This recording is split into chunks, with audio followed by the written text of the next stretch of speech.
الحمد لله رب العالمين والصلاة والسلام على أشرف المرسلين وعلى آله وصحبه أجمعين أما بعد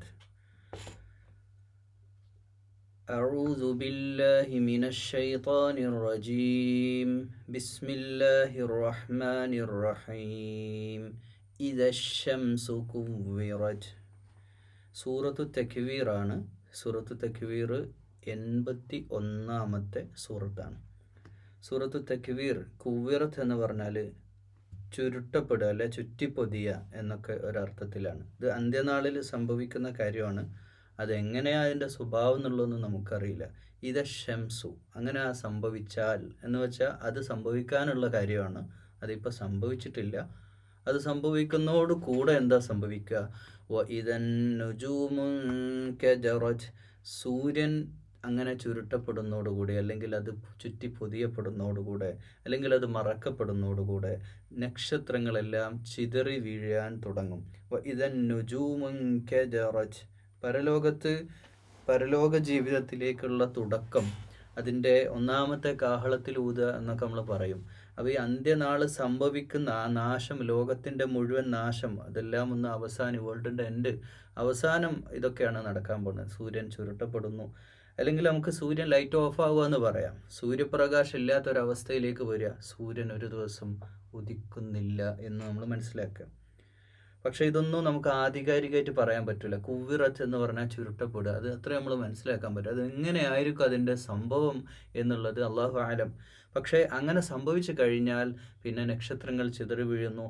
ഇദൽ ജിബാലു സുയ്യിറത്, ജബൽ പർവ്വതങ്ങൾ സുയ്യിറ എന്ന സയ്യാറത്ത് എന്ന് പറഞ്ഞ കാർ നമ്മൾ പറയും. അപ്പോൾ സുയ്യിറ ചലിക്കുന്ന വസ്തു എന്നതിൻ്റെ അർത്ഥം. അപ്പോൾ സഞ്ചരിക്കുന്നത്, അപ്പോൾ പർവ്വതങ്ങൾ വരെ സഞ്ചരിക്കുന്ന ഒരവസ്ഥയിലേക്ക്. അപ്പോൾ ആ സഞ്ചാരം രണ്ട് രീതിയിലാക്കാം. ഒന്നുകിൽ കൊടും കാറ്റടിക്കുന്നത് കൊണ്ടാവാം, അല്ലെങ്കിൽ ഈ ഭൂമി മുഴുവൻ ആടി ഉലഞ്ഞ്, അത് കാറ്റിൻ്റെ ശക്തി കൊണ്ടായിക്കൊള്ളുന്നില്ല. അതൊരു പക്ഷേ ഈ ഭൂമിയുടെ സകലമാന സംവിധാനങ്ങളും താറുമാറാകുമ്പോൾ, ഭൂമി ഇതാ സുൽസിലത്തിലർന്നു സിൽസാൽ, അതിശക്തിയായി കുലുക്കപ്പെടുന്ന സന്ദർഭത്തിൽ അതിൻ്റെ ശക്തിയിൽ അത് തെറിച്ചു പോകുന്നതാകാം. എന്തായാലും ഇതൊക്കെ സംഭവിക്കും. ഇതല്ല ഐഷാറുഅത്വലത്, പിന്നെ നേരെ വരുന്നത് വിചാരണയിലേക്കാണ്. ഇതല്ല അഷാറുഅത്തിലത്, ഒരു സംഭവം കൂടെ ഉണ്ട്. ഐഷാർ ഒത്വലത്താകുമ്പോൾ, ഐഷാർ എന്ന് പറഞ്ഞു കഴിഞ്ഞാൽ എല്ലാ അറബികൾക്കും അന്ന് മനസ്സിലാവുന്ന ഒരു പദമാണ് അഷാർ. എന്ന് വെച്ചാൽ അന്നത്തെ മാർക്കറ്റിൽ ഏറ്റവും വിലപിടിപ്പുള്ള വസ്തു ഏതാണെന്ന് വെച്ചാൽ പൂർണ്ണ ഗർഭിണിയായ ഒട്ടകം എന്നാണ്. ഈ പൂർണ്ണ ഗർഭിണിയായ ഒട്ടകത്തിന് ഒരുപാട് പ്രത്യേകതകളുണ്ട്. ഒന്ന് ഗർഭിണിയാണ് എന്നുള്ളത് തന്നെ, എക്സ്ട്രാ ഒരു കുഞ്ഞുകൂടെ വരാൻ പോവാണ്. അപ്പോൾ അന്നത്തെ മാർക്കറ്റിൽ ഏറ്റവും വലിയ പ്രത്യേകതയുള്ള ഒരു സംഗതിയെ, അന്നിപ്പോൾ ഏതെങ്കിലും കാറിൻ്റെ ഉദാഹരണമായിട്ട് അറബ് സമൂഹത്തോട് പറഞ്ഞിട്ട് കാര്യമില്ലല്ലോ, ആളുകൾക്ക് മനസ്സിലാവണ്ടേ. അപ്പോൾ അന്ന് കാറൊന്നുമില്ല, ഇങ്ങനത്തെ ടെക്നോളജി ഒന്നും വന്നിട്ടുമില്ല.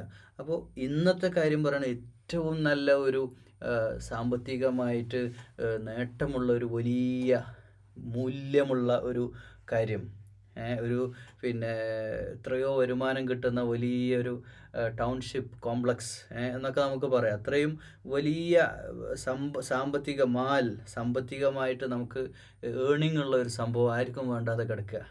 ഇപ്പം നോട്ടുകെട്ടുകളൊക്കെ അങ്ങാടിയിലൂടെ പാറിക്കളിക്കുക എന്ന് നമ്മൾ വിചാരിക്കുക, അല്ലെങ്കിൽ സ്വർണ്ണമാലകളും സ്വർണത്തിൻ്റെ ജ്വല്ലറി ഷോപ്പുകളും ജ്വല്ലറിയിലെ സ്വർണ്ണങ്ങളും ഒക്കെ ഇങ്ങനെ റോഡിലൂടെയൊക്കെ വാരി വിതറി അങ്ങനെയൊക്കെ കിടക്കുന്ന, ആർക്കും വേണ്ടാതെ ഉപേക്ഷിക്കപ്പെട്ടു പോകാമെന്ന് വിചാരിക്കുക. ഇതുപോലെ, അതായത് ആരും ദുനിയാവിൻ്റെ പിന്നാലെ ചിന്തിക്കുക പോലും ചെയ്യാത്തൊരു സന്ദർഭമായിരിക്കും അന്നത്തെ ദിവസത്തിൻ്റെ ഒരു പ്രത്യേകത. അതങ്ങനെയാണല്ലോ, നമ്മളാരും ജീവൻ പോകുന്ന ഒരു സന്ദർഭം വരുമ്പോൾ പണമല്ലല്ലോ നമ്മൾ നോക്കുക, നമ്മളിപ്പോൾ നമ്മുടെ ജീവനല്ലേ വില കൽപ്പിക്കുക. ഇദൽ വഹൂഷ് ഹുശിറത്, വഇദൽ വഹൂഷ് ഹുശിറത്. വഹ്ഷ് എന്ന് പറഞ്ഞാൽ വന്യ മൃഗങ്ങൾ, കാട്ടിലെ ജീവജാലങ്ങളും മറ്റൊക്കെ, ഇതൊക്കെ വീട്ടുകളൊക്കെ ഒരുമിച്ച് കൂടും. അതായത് ഇപ്പോൾ ഇങ്ങനെയുള്ള വലിയ വലിയ പ്രകൃതി ദുരന്തങ്ങളൊക്കെ നടക്കുമ്പോൾ ഈ ആക്രമണ സ്വഭാവമുള്ള ജീവിവർഗങ്ങളൊന്നും പരസ്പരം ആക്രമിക്കുക പോലും ചെയ്യില്ല, അവരൊക്കെ ഒരുമിച്ച് നിൽക്കുന്ന. എന്ന് വെച്ചാൽ ഒരു സിംഹത്തിൻ്റെ ഏറ്റവും വലിയ അതിൻ്റെ ഇരയാണ് ഒരു മാൻ. അപ്പം മാനും സിംഹവും ഒരുമിച്ചിരിക്കും. എന്ന് വെച്ചാൽ അതും അവരുടെ മുമ്പിൽ ഇതിനെന്തോ പറ്റുകയാണ്, ഇത് ഭൂമി ഇതാ തകരുകയാണെന്ന് അവർക്ക് ബോധ്യം വരും. അത് മൃഗങ്ങൾക്ക് പലപ്പോഴും അത് പറ്റുന്നുണ്ട് എന്നാണ്. ഇപ്പോൾ സുനാമി വരുന്നതിൻ്റെ കുറേ ആഴ്ചകൾക്ക് മുമ്പോ സുനാമി വരുന്നതിൻ്റെ ഏതാനും സമയങ്ങൾക്ക് മുമ്പ് കൂട്ടത്തോടെ ആനകൾ ആ ഭാഗത്തുനിന്ന് പലായനം ചെയ്തു പോയി എന്ന് ചരിത്രത്തിൽ കാണാം, കഴിഞ്ഞ സുനാമിയിൽ. എന്ന് വെച്ചാൽ അതുപോലെ ആളുകൾ മനുഷ്യർക്കൊരു പക്ഷേ കണ്ടെത്താൻ പറ്റുന്നതിനേക്കാൾ അപ്പുറം ഈ വക ജീവജാലങ്ങൾക്ക് ഇത്തരം പ്രകൃതി ദുരന്തങ്ങൾ നേരത്തെ മനസ്സിലാക്കാനുള്ള കഴിവുണ്ട് എന്ന് ന്യായമായിട്ട് നമുക്ക് മനസ്സിലാക്കാം. അതിലൊക്കെ അപ്പുറം ഭൂമിയോട് ചേർന്ന് നടക്കുന്ന ജീവികൾ, പാമ്പ്, ഇതൊന്നും കടിക്കൊന്നുമില്ല, പരസ്പരം ആക്രമിക്കാതെ വളരെ ഭയത്തോട് അവർ ഒരുമിച്ച് ചേർന്ന് നിൽക്കും എന്നാണ് ആ ദിവസത്തിൻ്റെ പ്രത്യേകതയായിട്ട് പറയുന്നത്. ഇതൽ ബിഹാറു സുജിറത്, ആ സന്ദർഭത്തിൽ സംഭവിക്കാൻ പോകുന്നത് ഈ കടലാണ്. ഇപ്പോൾ ലോകത്ത് സയൻറ്റിഫിക്കലി നമ്മൾ പറയുകയാണെങ്കിൽ, ശാസ്ത്രീയമായിട്ട് പറയുകയാണെങ്കിൽ, വെള്ളം എന്നത് ഹൈഡ്രജനും ഓക്സിജനും ചേർന്നാണ്. ഹൈഡ്രജൻ എന്ന് പറഞ്ഞാൽ സ്വയം കത്തിക്കൊണ്ടിരിക്കുന്ന സാധനം, നമ്മൾ വെറുതെ തുറന്നിട്ട് അത് കത്തിക്കൊണ്ടിരിക്കും, അതാണ് ഹൈഡ്രജൻ. ഓക്സിജൻ എന്ന് പറഞ്ഞാൽ കത്തുന്ന ഒരു സംഭവത്തെ കൂടുതൽ കത്താൻ സഹായിക്കുന്നതാണ്. അപ്പോൾ ഈ കത്തുന്നതും സ്വയം കത്തുന്നതും കത്താൻ സഹായിക്കുന്നതുമായിട്ടുള്ള ഈ ഓക്സിജനും ഈ രണ്ടും സ്വയം കത്തുന്നതൊന്ന്, മറ്റൊന്ന് ഇത് രണ്ടും ചേർന്നിട്ടാണ് H2O. അതിൻ്റെ കെമിസ്ട്രി. വെള്ളം അങ്ങനെ ഉണ്ടാവുന്നത്, അതിൻ്റെ ശാസ്ത്രീയ വശം. പക്ഷെ ഈ വെള്ളമാകുന്ന കടൽ കത്തുന്ന പറഞ്ഞാൽ നമുക്ക് വലിയ അത്ഭുതമൊന്നും പറയാനില്ല. വെള്ളം കത്തുന്ന ഒരവസ്ഥയിലേക്ക് എത്തണമെങ്കിൽ അതിന്ന് ഓക്സിജൻ ഇല്ലാതെയാവണം, ഓക്സിജൻ അങ്ങ് പോകണം. കടലിലെ ഓക്സിജൻ അങ്ങ് പോയാൽ ബഹർ എന്താവും? സുജിറത്. ബഹർ മാത്രമായിരിക്കുമല്ലോ മിക്കവാറും, മൊത്തം കത്തേണ്ടി വരും. അപ്പോൾ ഭൂമിയൊക്കെ ബേൺ ചെയ്യുന്ന, മൊത്തം കത്തിക്കറിയുന്ന ഒരവസ്ഥയിലേക്ക് കാര്യങ്ങൾ എത്തേണ്ടി വരും. ഇതൻ നുഫൂസ് സുവ്വിജത്, പിന്നെ അന്ത്യനാളിലേക്കാണ് പിന്നെ വരുന്നത്. പിന്നെ ആത്മാവുകൾ കൂട്ടിയിണക്കപ്പെടുന്ന സന്ദർഭം. അപ്പോൾ ഈ അന്ത്യനാളിൽ ഇതെല്ലാം കഴിഞ്ഞാൽ ആകാശത്ത് നക്ഷത്രങ്ങൾ ഉതിർന്നു വീഴണം, സൂര്യൻ ചുരുട്ടപ്പെടണം, അല്ലെ മറക്കപ്പെടണം, അല്ലെങ്കിൽ ഒരു ഭാഗത്തേക്ക് കേന്ദ്രീകരിക്കപ്പെടണം. ഇതൽ ജിബാലു, പർവ്വതങ്ങളെല്ലാം ചലിക്കപ്പെടണം. എന്ന് വെച്ചാൽ അതൊക്കെ ഇവിടുത്തെ നിലവിലുള്ള ആവാസ വ്യവസ്ഥ മുഴുവൻ താറുമാറാകണം. ഇതൽ ഐഷാറു അത്തൊയിലറ്റ്, എന്ന് വെച്ചാൽ ആർക്കും ഒന്നും വേണ്ടാത്ത രീതിയിൽ ഭൂമി ഉപേക്ഷിക്കപ്പെടണം. ഇതൽ വഹൂഷ ഹുഷിറത്, ഇതൽ വുഹൂഷ ഹുഷിറത് പറഞ്ഞ സ്വഭാവത്തിൽ മൃഗങ്ങൾ സമ്മേളിക്കപ്പെടണം. ബഹർ കത്തണം, ഈ കാണുന്ന കടൽ കത്തണം. ഇതൻ നുഫൂസു സുവ്വിജത്, അതിനൊക്കെ ശേഷമാണ് ഈ വിചാരണ. അതിനു വേണ്ടി ആത്മാവുകളുടെ സംഗമങ്ങൾ നടക്കണം. എന്ന് വെച്ചാൽ ഖബറിൻ്റെ ഉള്ളിൽ നിന്ന് ഖബറിൻ്റെ അകത്ത് നിന്ന് ആളുകൾ, മനുഷ്യന്മാർ ഖബറിൻ്റെ അകത്തുനിന്നാവണമല്ല, വേറെ ഏതെങ്കിലും ലോകത്തുനിന്നാവാം, ആത്മാവുകൾ ഒരുമിച്ച് ചേർക്കപ്പെടും. ആത്മാവുകൾ ചേർക്കുക എന്ന് പറഞ്ഞാൽ ശരീരത്തോട് ചേരുന്നതിന് തന്നെയാണ് പറയാം. നമ്മുടെ പഴയ ശരീരത്തോട് ആത്മാവുകളെ ചേർക്കപ്പെടുന്ന സന്ദർഭം. ഇതൽ മൗഊദതു സുഇലത്, ഇതൽ മൗഊദതു സുഇലത്, ചോദിക്കപ്പെടും. ആരോടാ ചോദിക്കപ്പെടുക? മൗഊദത്തിനോട്, കുഴിച്ചു മൂടപ്പെട്ടവരോട്. അപ്പോൾ കുഴിച്ചു മൂടപ്പെട്ടതിന് പണ്ഡിതന്മാർ, അധികം മുഫസ്സിരീങ്ങൾ അഭിപ്രായം പറഞ്ഞിരിക്കുന്നത്, പണ്ട് അക്രമം ചെയ്ത് കുഴിച്ചു മൂടപ്പെട്ട ആളുകളുണ്ട് ഒരുപാട് ലോക ചരിത്രത്തിൽ. അത് നബി സല്ലല്ലാഹു അലൈഹി വസല്ലമയുടെ കാലഘട്ടത്തിൽ തന്നെ ഉണ്ട് കുഴിച്ചു മൂടപ്പെട്ടവർ. എന്ന് വെച്ചാൽ കുഴിച്ചു എല്ലാവരും ഖബറടക്കി തന്നെയാണ് കുഴിച്ചു, എല്ലാ മനുഷ്യന്മാരെ ഒരു രീതിയിൽ അങ്ങനെ കാണാം. പക്ഷേ അതിനേക്കാൾ ഇവിടെ പറയുന്നത്, പ്രത്യേകമായി അർത്ഥം വെക്കുന്നത്, പെൺകുട്ടികളെ കുഴിച്ചു മൂടുന്ന ഒരു കാലം ഉണ്ടായിരുന്നു. അതിൻ്റെ മുമ്പ് ഫിർഔന്റെ കാലത്ത് ആൺകുട്ടികളെ കുഴിച്ചു മൂടുന്ന കാലം ഉണ്ടായിരുന്നു. പല രാജ്യത്തും പല അടിമ സമ്പ്രദായങ്ങളും പലരെയും ചില മനുഷ്യന്മാരെ താഴ്ന്ന ജാതിയാക്കി കണ്ട് അവരൊക്കെ കുഴിച്ചു മൂടുന്ന അധമ വിഭാഗമാക്കി കാണുന്നവരും ഉണ്ടായിരുന്നു. അപ്പോൾ ലോക ചരിത്രത്തിൽ കുഴിച്ചു മൂടപ്പെട്ടവരൊക്കെ അവരോടൊക്കെ ചോദിക്കപ്പെടും, എന്തിനാണ് നിന്നെ കൊന്നത്? എന്ത് തെറ്റാണ് നിന്നെ എന്ത് തെറ്റ് കൊണ്ടാണ് അവർ കുഴിച്ചു മൂടിയത്? അപ്പോൾ ഇതിന് 90% മുഫസ്സിരീങ്ങളും അഭിപ്രായം പറഞ്ഞിരിക്കുന്നത് ഈ ഒരു കാര്യമാണ്. ഏത്? അന്ന് അക്രമപരമായിട്ട് പെൺകുട്ടികളാണെങ്കിൽ പെൺകുട്ടികളെ കുഴിച്ചു മൂടപ്പെട്ട ഒരു സന്ദർഭം ഉണ്ടായിരുന്നു. അപ്പോൾ അനീതി നടത്തി ജീവിക്കാനുള്ള സ്വാതന്ത്ര്യം പോലുമില്ലാതെ കൊന്നു തള്ളിയ ലോക ചരിത്രത്തിലെ മുഴുവൻ പേരോടും ചോദിക്കപ്പെടും. അപ്പോൾ അവരോടല്ലല്ലോ അത് ചോദിക്കേണ്ടത്. ന്യായമായിട്ട് നമുക്കൊരു സംശയമല്ലേ, കുഴിച്ചിട്ട ആളല്ലേ കുറ്റവാളി? എന്ന് വെച്ചാൽ ആ കുറ്റം ചെയ്തവന് ചോദ്യം ചെയ്യൽ പോലും ഇല്ലാത്ത ശിക്ഷയാണ് നാളെ പരലോകത്ത് നടക്കാൻ പോകുന്നത്. ഇത് സഹഫു നുഷിറത്, ഏടുകൾ നിവർത്തപ്പെട്ടാൽ, നുഷിറത്, ഏടുകൾ പറഞ്ഞാൽ മനുഷ്യൻ്റെ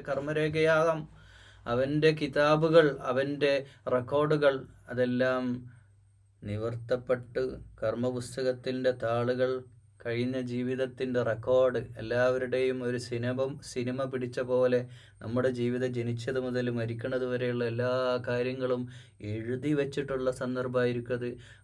ആ റെക്കോർഡ് എഴുതി വെക്കുക, കുത്തുബ് എന്നൊക്കെ നമ്മൾ പറയുമെങ്കിലും സഹഫ് അതൊരു ഒരു അടച്ചു വെച്ച ഒരു സ്ഥലമാണല്ലോ. ഇതിങ്ങൾ തുറക്കണമെങ്കിൽ അങ്ങനെ തുറക്കുന്ന ഒരവസ്ഥ ഉണ്ടാവും. അവിടെ എല്ലാം അറിയുന്ന, എല്ലാം ലോകത്തിൻ്റെ മുമ്പിൽ, ലോക ജനതയുടെ മുമ്പിൽ അപമാനിതനായിട്ട് എഴുന്നേറ്റ് നിൽക്കേണ്ടി വരും. അന്നത്തെ തെറ്റായി ജീവിച്ച ഒരു മനുഷ്യൻ, തെറ്റിലൂടെ കർമ്മപദം തെറ്റായ വഴിയിലൂടെ ജീവിച്ച ഒരു മനുഷ്യന് ലോകത്തിൻ്റെ മുമ്പിൽ അപമാനത്തോടെ എഴുന്നേറ്റ് നിൽക്കേണ്ടി വരും.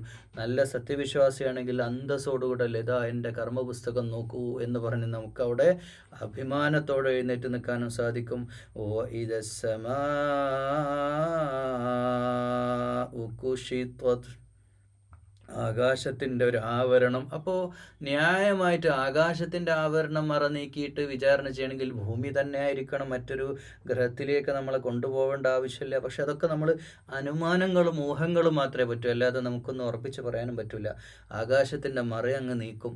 അപ്പോൾ ഇവിടെ എന്തൊരു മറട്ടിട്ടുണ്ട്. നമുക്ക് ആകാശത്തേക്ക് നോക്കുമ്പോൾ ഈ കാണുന്ന വെള്ള അല്ലെങ്കിൽ നീല കാണുന്ന ഈ പ്രതലം അതങ്ങ് നീക്കുകയും മറ നീക്കുകയും ആവരണം അഴിച്ചു മാറ്റുമ്പോൾ ഇദൽ ജഹീമു സുഇറത്, ആ സന്ദർഭത്തിൽ മറ്റൊരു ഭാഗത്ത് നരകത്തിൻ്റെ ശബ്ദം, അതിൻ്റെ ഘോരമായ ശബ്ദം ഇങ്ങനെ ആകാശത്തിൻ്റെ മറ നീക്കി അപ്പുറത്തെവിടെയോ ആളി കത്തിക്കുന്ന സന്ദർഭമുണ്ടാകും. ഇദൽ ജഹീമു സുഇറത്, നരകമാളി കത്തിക്കപ്പെടുമ്പോൾ ഇദൽ ജന്നത്തു ഉസ്ലിഫത്, അതിങ്ങനെ അടുത്തേക്ക് വരുമ്പോൾ ജന്നത്ത്, സ്വർഗം ഇങ്ങനെ അടുത്തേക്ക് കാണിക്കപ്പെടുന്നു. ലോകത്തെ മുഴുവൻ മനുഷ്യർക്കും കാണാൻ പറ്റുന്ന രീതിയിലാവണം സ്വർഗം അടുത്തേക്ക് കൊണ്ടുവരുന്നത്. നരകം ആളിക്കത്തിക്കപ്പെടുന്നത്, ആകാശത്തിൻ്റെ മറ നീക്കപ്പെടുന്നത്. അലിമത് നഫ്സും മാ അഹ്ദറത്, അന്ന് ഓരോരുത്തർക്കും അറിയാം എന്താണ് ഹാജരാക്കിയതെന്ന്, ഞാൻ എന്ത് കൊണ്ടുവന്നു, ഞാൻ എന്ത് ദുനിയാവുന്ന് നേടി, എൻ്റെ കർമ്മം എന്ത് എന്ന് അന്ന് ഓരോരുത്തർക്കും മനസ്സിലാവും. അതുവരെ മനസ്സിലാവില്ല എന്നാണ്. അതുവരെ മനസ്സിലാവില്ല പറഞ്ഞാൽ നമ്മളൊരു ഓവർ കോൺഫിഡൻസിലാണ്. നമ്മൾ കുറച്ചൊക്കെ നിസ്കരിക്കുമ്പോഴത്തേക്ക്, അല്ലെങ്കിൽ കുറച്ച് ഖുർആൻ പഠിക്കുമ്പോഴത്തേക്ക്, അല്ലെങ്കിൽ കുറച്ചൊക്കെ സദഖ ചെയ്യുമ്പോഴത്തേക്ക് നമ്മളൊക്കെ സ്വർഗം നേടിയവനെ പോലെ നമ്മൾ വിചാരിക്കുന്ന, നമ്മൾ വിഡ്ഢികളത് സ്വർഗത്തിലാണ് പ്രിയമുള്ളവർ. ഞാൻ എന്നെയും ചേർത്തിട്ടാണ് പറയുന്നത്. നമ്മളാരും അഹങ്കരിക്കണ്ട, നമ്മളാരും അങ്ങനെ വലിയ ശുഭപ്രതീക്ഷയായിട്ടൊന്നും ജീവിക്കണ്ട. സ്വർഗം അത് പണിയെടുത്തവർക്ക് മാത്രമാണ്. അത് ആത്മാർത്ഥമായിട്ട് പഞ്ചേന്ദ്രിയങ്ങളും ചതുർവികാരങ്ങളും പറഞ്ഞാൽ നമ്മുടെ കണ്ണും കാതും ചെവിയും നാവും മനസ്സും വിചാരങ്ങൾ വരെ നാളെ വിചാരണ ചെയ്യുന്നൊരു ലോകമാണ്. അവിടെ നമ്മൾ രക്ഷപ്പെടുക എന്നുള്ളത് അത്ര എളുപ്പമല്ല എന്ന് തന്നെ മനസ്സിലാക്കണം. ഒക്കെ അള്ളാഹ് പുറത്തു തരും, ഒക്കെ തെറ്റ് ചെയ്താൽ ഒക്കെ അള്ളാഹ് പുറത്തു തരും. കുറേ അമലട് ചെയ്താൽ മതി, കുറേ സദഖ ചെയ്താൽ രക്ഷപ്പെട്ട് കളയാമെന്നൊക്കെ ഉള്ളൊരു ധാരണ ഉണ്ടെങ്കിൽ അതൊക്കെ തിരുത്തണം. നമ്മുടെ കർമ്മം എല്ലാം അതിൻ്റെ നിയത്തനുസരിച്ച് അള്ളാഹ് കൃത്യമായി ഇഴകീറി പരിശോധിച്ച ശേഷം മാത്രമാണ് സ്വർഗവും നരകമൊക്കെ തീരുമാനിക്കുക. അലിമത് നഫ്സും മാ അഹ്ദറത്, അന്ന് താൻ എന്ത് ഹാജരാക്കി എന്ന് അന്ന് മനസ്സിലാവും. ഫലാ ഉഖ്സിമു ബിൽ ഖുന്നസ്, പിൻവാങ്ങിക്കൊണ്ടിരിക്കുന്ന നക്ഷത്രങ്ങൾ സാക്ഷി.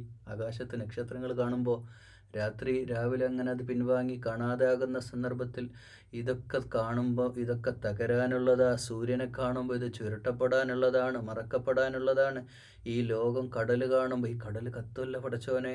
ഇതൊക്കെ ഇങ്ങനെ നമ്മളെ മനസ്സിലേക്ക് വരണം. അൽ ജവാരിൽ കുന്നസ്, സഞ്ചരിക്കുന്ന ആകാശത്തോടെ സഞ്ചരിക്കുന്ന, നമ്മൾ ആകാശത്തും ഈ മലർന്ന് കടന്ന് വീടിൻ്റെ മേലെ മട്ടുപ്പാവിൽ ഫ്ലാറ്റിൻ്റെ റൂഫ് ടോപ്പിൻ്റെ മേലൊക്കെ നമ്മളിങ്ങനെ കിടന്ന് ആകാശം നിരീക്ഷിക്കുന്ന സന്ദർഭത്തിൽ നമ്മളെല്ലാ നക്ഷത്രങ്ങളും ഒരേ സമയം കണ്ണിൽ കാണുമ്പോൾ അതിങ്ങനെ ഒന്നിച്ച് ചുറ്റുന്നതായിട്ട് കാണാം. വകുല്ലും ഫീ ഫലക്കിൻ യസ്ബഹൂൻ, എല്ലാം അതിൻ്റെ ഭ്രമണപഥത്തിൽ സഞ്ചരിച്ചുകൊണ്ടിരിക്കുകയാണെന്ന് ഖുർആൻ പറഞ്ഞതിൻ്റെ അടിസ്ഥാനത്തിൽ അതങ്ങനെയാണ്, ശാസ്ത്രീയമായിട്ട് തെളിയിക്കപ്പെട്ടതും അങ്ങനെയാണ്. ആകാശലോകത്ത് ഇതൊക്കെ സഞ്ചരിക്കുന്നു. അൽ ജവാരിൽ കുന്നസ്, സഞ്ചരിക്കുന്നതും അൽ കുന്നസായിട്ട് അപ്രത്യക്ഷമായിട്ട് പോകുന്നതുമായ നക്ഷത്രങ്ങളില്ലേ. വല്ലൈലി ഇദാ അസസ്, അതിനോട് വിട പറഞ്ഞു പോകുന്ന ലൈലിനെ കൊണ്ട് രാത്രിയും വിട പറയുന്നു. പകല് വരുന്നു, പകല് വിട പറയുന്നു, രാത്രി വരുന്നു. വസ്സുബ്ഹി ഇദാ തനഫസ്, അത് വിടർന്ന് പ്രഭാതം അത് കഴിഞ്ഞ് രാവിലെ സുപ്രഭാതം പൊട്ടിവിടരുമ്പോൾ ഇന്നഹു ലഖൗലു റസൂലിൻ കരീം, ഇതൊക്കെ കണ്ടിട്ടും ഈ ആദരണീയനായ റസൂലിൻ്റെ കാര്യത്തിൽ ഉറപ്പായുള്ള വാക്കുകളാണ്. മേലെ പറഞ്ഞതൊക്കെ അന്ത്യനാളും സംഭവിക്കാനുള്ളതും ലോകാവസാനമൊക്കെ സംഭവിക്കാനുള്ളതും വിചാരണ നടക്കുന്നതും കുഴിച്ചു മൂടപ്പെടുന്ന പെൺകുട്ടിയോട് ചോദിക്കപ്പെടുന്നതും നാളെ നമ്മുടെ കർമ്മഫലം അനുഭവിക്കേണ്ടതും എല്ലാം അള്ളാഹു നേരത്തെ നിശ്ചയിച്ച കൗലാണ്. ഈ സത്യമായ വാക്കാണ്. ഇത് റസൂലിൻ്റെ ആദരണീയനായ ദൈവദൂതൻ്റെ വചനമാണ്. നിഷേധിക്കുക സാധ്യമല്ല എന്നാണ്. ഇത് കഅബ ഷരീഫിന് ചുറ്റിപ്പറ്റിയുള്ള ആ ഖുറൈശികളോട് മാത്രമല്ല, ലോകാവസാനം വരെയുള്ള മനുഷ്യർക്ക് മുഴുവൻ വഴി കാട്ടുന്ന വേദഗ്രന്ഥത്തിൻ്റെ വചനമാണ്, വാക്കാണ്, അള്ളാൻ്റെ കലാമിൻ്റെ വാക്കാണ്. ദീ ഖുവ്വത്തിൻ ഇൻദ ദിൽ അർശി മകീൻ. ഖുവ്വ, ഏറ്റവും ശക്തിമാനായ, അർശിലിരിക്കുന്ന, അർഷിൻ്റെ സിംഹാസനത്തിൻ്റെ ഉടമസ്ഥനായിട്ടുള്ള റബ്ബിൻ്റെ അടുക്കൽ ഉന്നതമായ സ്ഥാനത്തിൻ്റെ ഉടമസ്ഥനായിട്ടുള്ള ആരാ അർഷിൻ്റെ അടുക്കൽ ഉന്നത സ്ഥാനീയൻ? ആരാ അർഷിൻ്റെ അടുക്കൽ ഏറ്റവും അടുത്ത പ്രിയപ്പെട്ടവനായിട്ട് നിൽക്കുന്നത്? അത് ജിബ്രീൽ അലൈഹിസ്സലാമാണ്. മലക്കുകളുടെ രാജാവ് എന്ന് നമുക്ക് പറയാൻ, വിശേഷിപ്പിക്കാൻ അങ്ങനെ പാടില്ല, പക്ഷെ പറയാം. മലക്കുകളിൽ ഏറ്റവും ആദരണീയനായ ജിബ്രീൽ അലൈഹിസ്സലാമിൻ്റെ ജിബ്രീലിലൂടെ ഒഴുകി വന്ന മധുവാണ് വിശുദ്ധ ഖുർആൻ. ഈ വാക്കുകൾ അതുകൊണ്ട് ആദരണീയനായ റസൂൽ, ഇവിടെ റസൂൽ എന്ന് വെച്ചാൽ നബി സല്ലല്ലാഹു അലൈഹി വസല്ലമയെ ആയിക്കൊള്ളണമെന്നില്ല. ഇവിടെ ജിബ്രീലാകാം, ജിബ്രീൽ അലൈഹിസ്സലാം ആണ്. കാരണം അങ്ങനെ നമുക്ക് പറയാൻ പറ്റുള്ളൂ. വളരെ അപൂർവം ചില മുഫസ്സിരീങ്ങൾ മാത്രമാണ് നബി സല്ലല്ലാഹു അലൈഹി വസല്ലമയെ അങ്ങനെ അത്ര വലിയ സ്ഥാനം അവിടെ വെച്ചതായിട്ട് പറയുന്നത്. പക്ഷേ എന്നിരുന്നാലും ഇവിടെ റസൂൽ സല്ലല്ലാഹു അലൈഹി വസല്ലമയായാലും ജിബ്രീൽ അലൈഹിസ്സലാമയായാലും ആദരണീയരാണ്. ദി ഖുവ്വത്തിൻ ഇൻദ ദിൽ അർശി മക്കീൻ മുതഇൻ സമ്മ അമീൻ. വിശ്വസ്തനും അനുസരിക്കപ്പെടുന്നവനുമാണ്. ഇതിൻ്റെ ഒരു അവതരണ പശ്ചാത്തലം കൂടെ വെക്കണം. കാരണം നബി സല്ലല്ലാഹു അലൈഹി മക്കയിലെ സത്യപ്രബോധനത്തിൻ്റെ വഴിയിൽ സഹാബത്തടക്കം ചില സംശയങ്ങൾ, ചില ശക്കോടുകൂടെ ജിബ്രീൽ എപ്പോൾ വരുന്നു, ജിബ്രീൽ എന്താ പറയുന്നത്, ജിബ്രീൽ എന്നൊക്കെ പറഞ്ഞിട്ട് ഈ ഖുർആനിക വചനങ്ങളിൽ സംശയം പുലർത്തിയ, അതായത് ആ സമയം എന്ന് പറഞ്ഞാൽ പരസ്യപ്രബോധനം തുടങ്ങിയിട്ടേ ഉള്ളൂ. മാത്രമല്ല ആളുകൾ പലതും പറഞ്ഞുകൊണ്ടിരിക്കുന്ന സന്ദർഭമാണ്. അപ്പോൾ പലരും വന്ന് സംശയങ്ങൾ ഇങ്ങനെ നിരന്തരമായിട്ട് ചോദിക്കുന്ന സന്ദർഭമാണ്. പലരും അന്ത്യനാളോ, ലോകം അവസാനിക്കുകയോ, നമ്മളിവിടെ മാത്രമല്ലേ ഇവിടെയൊക്കെ മൃഗങ്ങൾ ജീവിച്ച് മരിക്കുന്നത് പോലെ നമ്മളിവിടെ ജീവിച്ച് മരിക്കല്ലുള്ളൂ, ഏത് അള്ളപ്പോഴേ അത് കൊണ്ടുവരണം, ഇങ്ങനെയുള്ള നിരന്തരമായ ചോദ്യങ്ങൾ വന്നപ്പോൾ അതിനുള്ള മറുപടി കൂടിയാണിത്. അപ്പോൾ അവരോട് പറയാം, നിങ്ങൾ രാത്രി ആകാശത്ത് കാണുന്ന രാത്രി കാണുന്നില്ലേ, നക്ഷത്രങ്ങളില്ലേ, സൂര്യനില്ലേ, പകലില്ലേ, സുബഹയില്ലേ, ഇതൊക്കെ തകർന്ന് തരിപ്പണാകുന്ന ഒരു ദിവസം വരാണ്ട്. അന്ന് വിചാരണ ഉണ്ട്. അന്ന് ഈ അടിച്ചമർത്തപ്പെട്ട, അന്യായമായിട്ട് കൊല ചെയ്യപ്പെട്ടവർക്കൊക്കെ അവരോട് ചോദിക്കുകയും നീതി നടപ്പാക്കുകയും ചെയ്യുന്ന ദിവസമാണ്. മുതാഇൻ സമ്മ അമീൻ, വിശ്വസ്തനായ അർശിൻ്റെ അടുക്കൽ ഉന്നത സ്ഥാനീയനായ ആ റസൂലിൻ്റെ വചനങ്ങൾ ഇത് സത്യമാണ്. വമാ സ്വാഹിബുകും ബിമജ്നൂൻ, നിങ്ങളുടെ കൂട്ടുകാരൻ മജ്നൂനല്ല. അപ്പോൾ ഈ മജ്നൂൻ എന്ന വാക്കിനെ ചേർത്ത് റൂഹുൽ അമീൻ എന്ന് ജിബ്രീൽ അലൈഹിസ്സലാമിനെ വിശേഷിപ്പിച്ചിട്ടുണ്ട്. അതുകൊണ്ട് ഈ മജ്നൂൻ എന്ന വാക്കിനെ നമ്മൾ എടുത്തു പറയേണ്ടതുണ്ട്. മജ്നൂൻ എന്ന് പറഞ്ഞ ഭ്രാന്തൻ എന്നാണ്. അപ്പോൾ നബി സല്ലല്ലാഹു അലൈഹി വസല്ലമയെ ഭ്രാന്തനായിട്ട് ചിത്രീകരിക്കുക എന്നുള്ളൊരു പണിയാണ്. പിന്നെ എങ്ങനെ എത്രത്തോളം ഇസ്ലാമിനെതിരെ അധിക്ഷേപങ്ങളും ആക്ഷേപങ്ങളും വെല്ലുവിളികളും ഉയർത്തിയോ അത്രക്ക് ഇസ്ലാം വളർന്നുകൊണ്ടിരിക്കുന്നു മക്കയിൽ. അത് സംഭവിച്ചപ്പോൾ ഇനിയിപ്പം പ്രവാചകനെ മുഹമ്മദ് റസൂലുള്ളാഹി നഅൂദു ബില്ലാഹി സല്ലല്ലാഹു അലൈഹി വസല്ലം ഭ്രാന്തനാക്കാൻ എന്ന് അവർ തീരുമാനിച്ചു. അങ്ങനെ അതിൻ്റെ അടിസ്ഥാനം ഭ്രാന്തനായ കവിയാണ് എന്ന് പറഞ്ഞ് ഇങ്ങനെ നടക്കുകയായിരുന്നു. ആ സമയത്താണ് ഇത് പറയുന്നത്, നിങ്ങളുടെ കൂട്ടുകാരനില്ലേ, നിങ്ങളുടെ സാഹിബ്, നിങ്ങളുടെ സഹവാസി, നിങ്ങളുടെ നാട്ടുകാരൻ മുഹമ്മദ് റസൂലുള്ള ഭ്രാന്തനല്ല, അമീനാണ്, വിശ്വസ്തനാണ്, അർശിൻ്റെ അടുക്കൽ ഉന്നത സ്ഥാനീയനാണ്. അപ്പോൾ ഉന്നതസ്ഥാനീയനായ ജിബ്രീൽ വഴി എന്നോ അല്ലെങ്കിൽ മുഹമ്മദ് നബി സല്ലല്ലാഹു അലൈഹി വസല്ലമ ഉന്നതസ്ഥാനീയനാണ് എന്നോ എന്നാണ് നമ്മളതിന്ന് മനസ്സിലാക്കേണ്ടത്. രണ്ടായാലും അൽഹംദുലില്ലാ മുതാഇൻ സമ്മ അമീൻ, അല്ലാഹു ആലം, വിശ്വസ്തനാണ്, മജ്നൂനല്ല എന്ന് ഖുർആൻ അള്ളാഹിൻ്റെ കലാം നബി സല്ലല്ലാഹു അലൈഹി വസല്ലമയെ പരിചയപ്പെടുത്തുകയാണ്. വലഖദ് റആഹു ബിൽ ഉഫുഖിൽ മുബീൻ, തീർച്ചയായും ലഖദ് റആഹു ബിൽ ഉഫുഖിൽ മുബീൻ, മുബീനായിട്ട് ജിബ്രീൽ അലൈഹിസ്സലാമിനെ കാണുന്നുണ്ട് എന്നാണ്. ജിബ്രീലിനെ കാണുന്നുണ്ട്. അതുകൊണ്ട് നിങ്ങളതിനൊന്നും നിഷേധിക്കണ്ട. ഖുർആൻ പറയാ വലഖദ് റആഹു ബിൽ ഉഫുഖിൽ മുബീൻ, കൃത്യമായും ചക്രവാളത്തെ ആകാശത്തിൽ ജിബ്രീലിനെ കണ്ടുകൊണ്ട് തന്നെയാണ് നബി സല്ലല്ലാഹു അലൈഹി വസല്ലമ ഈ വചനങ്ങൾ നിങ്ങൾക്ക് തരുന്നത്. വമാ ഹുവ അലൽ ഗൈബി ബിളനീൻ. അപ്പോൾ അദൃശ്യമായ ഗൈബിയായ കാര്യങ്ങൾ, ഇപ്പോൾ നമ്മുടെ ശാസ്ത്രം, ഈ ലോകത്തെ GK ജനറൽ നോളജ്, വിവരങ്ങൾ, വിജ്ഞാനങ്ങൾ, കമ്പ്യൂട്ടർ, AI ടെക്നോളജി ഏതാവട്ടെ, ഈ വിഷയത്തിലൊക്കെ ഏത് ലോകത്തെ അറിവാവട്ടെ, ഇതൊക്കെ നമുക്ക് അങ്കുലി പരിമിതമായ വളരെ തുച്ഛമായ അറിവുകൾ മാത്രമേ നമുക്കുള്ളൂ. ഈ അറിവ്, ഗൈബിയായ അറിവ് നമുക്കൊരിക്കലും ഒരു AI ടെക്നോളജി നമുക്ക് തരൂല. അന്ത്യനാൾ, ഖബറിൻ്റെ ശേഷമുള്ള ബർസഖി ജീവിതം, ഇതിനെപ്പറ്റിയൊന്നും ഒരു ടെക്നോളജി നമുക്ക് ഒരു കാലത്ത് അത് സാധ്യമല്ല. അപ്പോൾ ഈ ഗൈബിയായ ആകാശലോകങ്ങൾക്കപ്പുറമുള്ള ഭാവിയിൽ സംഭവിക്കാനുള്ള സംഭവ വികാസങ്ങളെ പറ്റിയുള്ള ഗൈബിയായ അറിവ് നൽകുന്നതിൽ ബനീനല്ല, അത് മറച്ചു വെക്കുന്ന ആള്, ആ ലനീൻ, അതിൽ പിശുക്ക് കാണിക്കുന്ന ആളല്ല മുഹമ്മദ് റസൂലുള്ള എന്ന് ജനത്തോട്, ലോകത്തോട് പറയാ. വമാ ഹുവ ബിഖൗലി ശൈത്താനിർ റജീം, ഇത് ഷെയ്ത്താൻ്റെ വചനല്ല. ആ സംസാരിക്കുന്നതൊന്നും ഷെയ്ത്താൻ്റെ വചനമല്ല, അള്ളാഹുവിൻ്റെ കലാമാണ്. ഫഅൈന തസ്ഹബൂൻ, എന്നിട്ടും നിങ്ങൾ എങ്ങോട്ടാ പോണത്? അള്ളാഹിൻ്റെ വചനങ്ങൾ വിട്ട്, സത്യവേദം വിട്ട്, ദീന് വിട്ട്, അള്ളാഹിൻ്റെ സ്വർഗലോകം വിട്ട്, ഈ ലോകത്ത് അള്ളാഹുവിൻ്റെ നിയമമനുസരിച്ച് ജീവിച്ചാൽ നാളെ ലഭിക്കാനുള്ള സ്വർഗലോകം വിട്ട് നിങ്ങൾ എങ്ങോട്ടാ കൂട്ടരായി പോണത്? ഇൻ ഹുവ ഇല്ലാ ദിക്റുൻ ലിൽ ആലമീൻ. എന്ത് സാഹിത്യ സമ്പുഷ്ടമാണ്, എത്ര ലളിതമാണ് ഖുർആൻ. ഇൻ ഹുവ ഇല്ലാ ദിക്റുൻ ലിൽ ആലമീൻ, ഇത് ഓർമ്മപ്പെടുത്തലാണ് ലോകത്തെ ആലമീൻ, സർവ്വ ലോകത്തെ ജനങ്ങൾക്കും ഇതൊരു ഓർമ്മപ്പെടുത്തലാണ്. ദുനിയാവിൻ്റെ പളപളപ്പിൽ പരലോകം മറക്കല്ലേ എന്ന് ഓർമ്മപ്പെടുത്തൽ. ദുനിയാവിൽ അള്ളിപ്പിടിച്ച് ചേർന്ന് കിടക്കുമ്പോൾ ഇതിൻ്റെ മധു നുകർന്ന് അവസാനം ദുനിയാവിലേക്ക് ആണ്ടുപൂണ്ടുപോയ മനുഷ്യന് ഓർമ്മപ്പെടുത്തലാണ്, ഒരു തൊട്ടുണർത്തലാണ് വിശുദ്ധ ഖുർആൻ. ലിമൻ ശാഅ മിൻകും അൻ യസ്തഖീം, നേരായ വഴിക്ക് നടക്കണം എന്ന് ആഗ്രഹിക്കുന്ന മനുഷ്യന്മാർ, അങ്ങനെയുള്ള ഉദ്ദേശമുള്ളവർക്ക് ഇത് വഴികാട്ടിയാണ്.